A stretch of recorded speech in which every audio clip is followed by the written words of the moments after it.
What an embarrassment. What an absolute embarrassment. Last night was further proof as to why people don't watch pretend basketball. Last night was further proof as to why people do not respect the WNBA. Things got tense during the Chicago Sky's tough loss to the Liberty. Angel Reese had a rough night, missing multiple shots, and cameras caught Kamilla Cardoso seemingly distancing herself whenever Reese had the ball. The body language was hard to miss. Is this a sign of deeper issues within the team? Should the Sky consider trading Reese? Let us know what you think in the comments. The Chicago Sky are already imploding from within. Fans are turning on the team. Kamilla Cardoso, oh no. Free Kamilla Cardoso. She is fed up with the Chicago Sky experiment. Tyler Marsh, once again, salute to you. You are doing the rest of the league a favor. The Chicago Sky just made WNBA history, but not in a good way. Through their first 2 games of the season, they've recorded a staggering minus 60-point differential. That number alone sounds rough, but in WNBA terms, it's nothing short of a disaster. No team in league history has ever opened a season this poorly. A squad once seen as a playoff contender now finds itself in total disarray after just 48 minutes of play. Angel Reese had her worst professional basketball game, and I'm not even stretching that out. That's not me trying to be overly elaborate, trying to really make it sound awful. No, she was bad. 0 of 8 from the field, 12 rebounds, of which I believe 8 were offensive.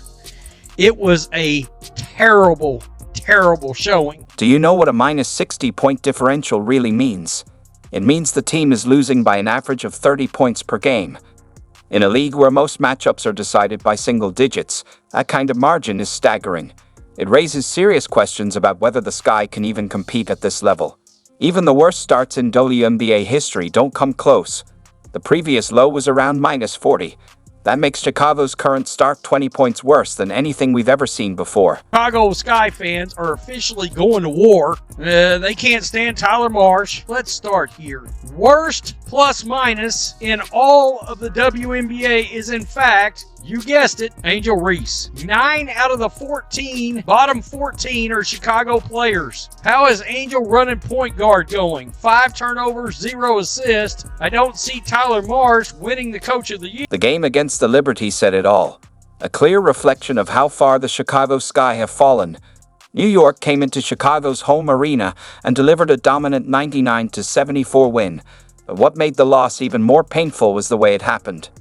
The Liberty set a new franchise record with 19 made three-pointers, lighting it up from deep with ease.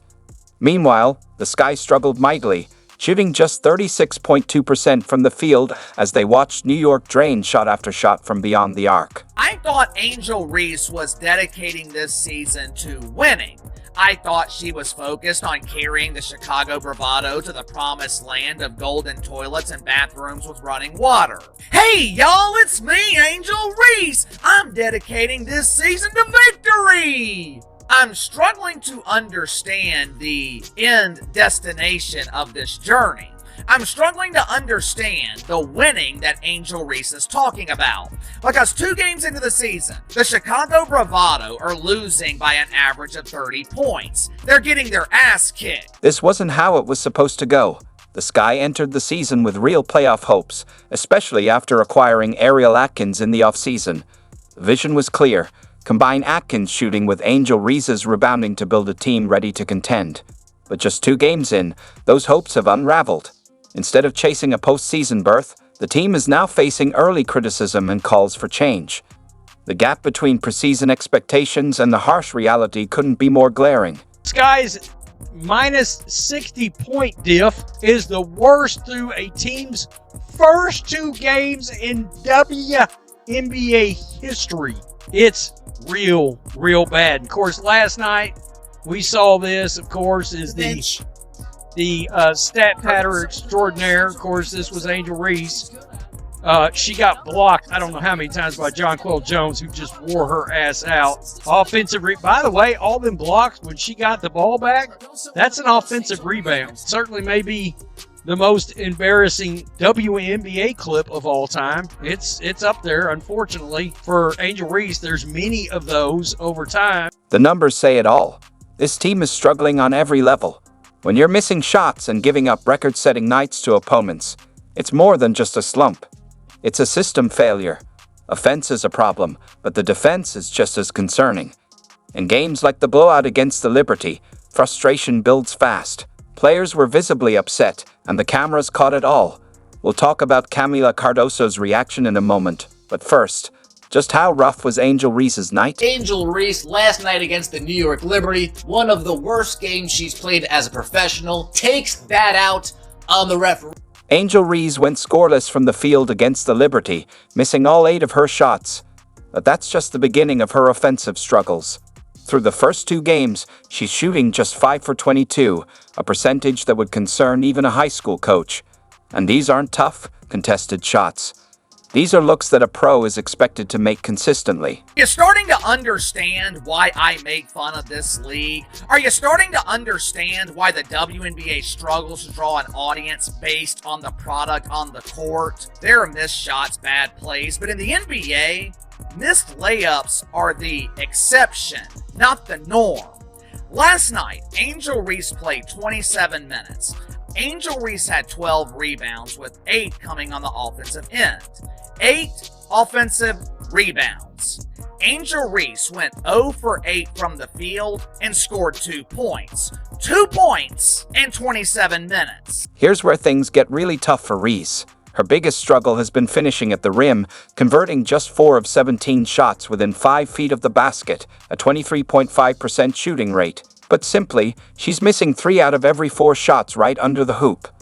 Against the Liberty, fans watched in disbelief as she missed several layups, leaving even her teammates shaking their heads on the sidelines. This is all part of the myth that I'm supposed to believe that Angel Reese is some great player, that she's the rival of Caitlin Clark, and that Indiana Fever fans taunted her with racial taunts, and people are actually believing it, buying it, and selling it. It's all a myth and a lie, and you have to be a part of some religious cult to actually believe that Angel Reese is some sort of effective, big-time basketball superstar. The turnover problem only adds to the struggles. Reese is currently leading the entire WNBA with 10 turnovers in just 2 games. Every time she touches the ball, there's a real chance it ends up with the other team. These aren't simple mistakes. They're careless passes and lost dribbles that give opponents easy points. Her teammates have seen possessions slip away because their star player can't hold onto the ball. When you compare Reese's shooting to other forwards in the league, the numbers are even more troubling. Most WNBA forwards shoot around 45%, but Reese is at just 22.7%. That gap isn't just worrying, it's historically low for a player expected to lead. Cardoso with the miss. Angel Reese picks it up, what she's good at. Getting another offensive rebound. She says, give me that. How about another?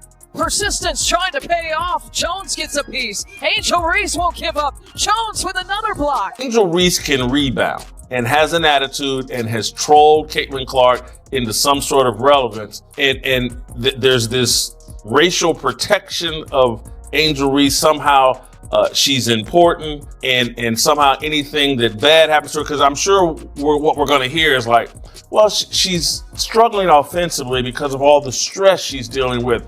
She's created this stress by trolling Caitlin Clark and by trying to pick fights with Caitlin Clark and by jumping up and getting in Caitlin Clark's face, and is going to end in embarrassing fashion. The person who should be throwing temper tantrums on the Chicago Sky, that person should be this woman right here.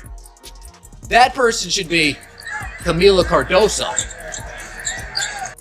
Look at the frustration oozing out of Kamilla Cardoso. She gets a switch. Natasha Cloud, she's posting her up. We can't get an entry pass to Kamilla Cardoso. If I'm Kamilla Cardoso, I am upset with how this offense is looking. If I'm Kamilla Cardoso, I'm upset that I still can't manage to get an entry pass. If I'm Kamilla Cardoso, I'm upset that I still need to deal with this type of amateurism in the WNBA. The Angel Reese shoot, miss, shoot, miss, shoot, miss, shoot, miss, shoot, miss experiment. Okay, this is where Kamilla Cardoso, look, pass it out. Look at Kamilla Cardoso on the bottom of your screen here. Pass it out. Kick it out. Let me shoot a midi. How many attempts do we need at the same shot? Over and over and over and over again. Reports came out that Kamilla Cardoso was sold on the Tyler Marsh signing. Rumor came out that Kamilla Cardoso wasn't excited, wasn't too pleased with how Teresa Weatherspoon was using her last year. So when she heard Tyler Marsh, when she got a sniff of Tyler Marsh possibly coming on board, they talked, laid out the game plan. Kamilla Cardoso was bought in. Kamilla Cardoso was drinking the Kool-Aid, eating what Tyler Marsh was feeding her. But again, sold a fake bill of goods. First part about this Kamilla Cardoso last night is you seeing her visibly giving up on her team here. Look at this. Look at this. Kamilla Cardoso literally walking towards the New York Liberty bench. Walking towards the New York Liberty bench. Like, hey, Brianna, Sabrina, scoot over a little bit. Let me take a seat. Hey, Sandy, is there any room on the bench for me? Can you guys use an extra player? Can I switch jerseys and see how I fit on this team? The Bravado don't need skilled players throughout their roster. They have Angel Reese. According to the media, Angel Reese is the equivalent of Caitlin Clark. Prepare yourself to be mesmerized at the elite athleticism of Angel. Proud of our fight, the toughness that we showed, our ability to stay together. Our bench was really engaged in every timeout and in every huddle. We were all engaged. Sophie Cunningham and Lexi Hull are the real deal. That's what it does look like. It looks like these two off the bench, you can name whoever you want. These two ladies off the bench are going to be the most impactful duo in the WNBA, hands down. Hands down, these two are going to be the most impactful duo in the WNBA off the bench. They bring the energy, they bring the heat, they're able to score, they play defense.